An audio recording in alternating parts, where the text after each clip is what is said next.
General Motors and NASA have a long history of working together going back to the original lunar rover. And it would seem like a natural fit for the General Motors Corporation and NASA to work together on the development of the next generation of robots, Robonaut.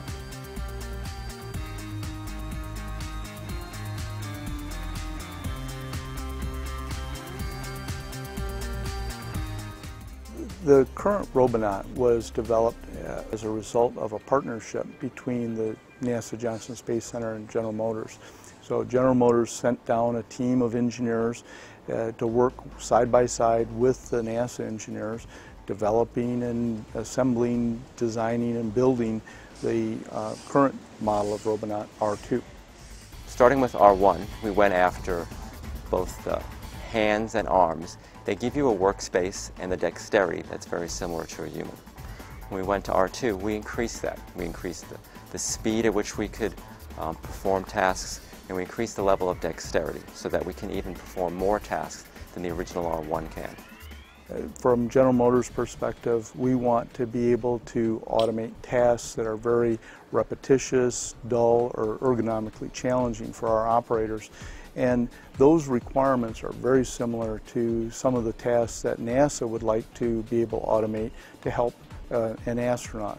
So from that perspective, we're looking at using robots and automation to support our operators, to support our people doing the work, doing the things that are not as value added for the operators.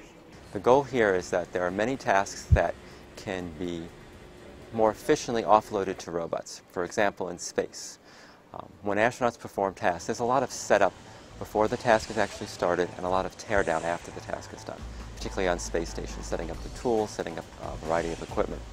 If a robot can perform that task, it allows the crew person to be much more efficient doing the things that only a crew person can do.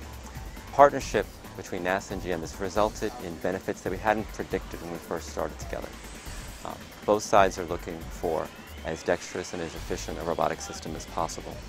But what's also been amazing is the application overlap between the two groups. Many things that we have to do in space that humans have to do are in many ways similar to the complexity, the situation when you're building a car. Both are complex activities, and we have found interesting overlap that's been to the benefit of both of us.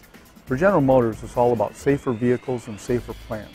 The technologies being developed in R2 will help our engineers develop advanced vehicle safety systems that will be used in our future products.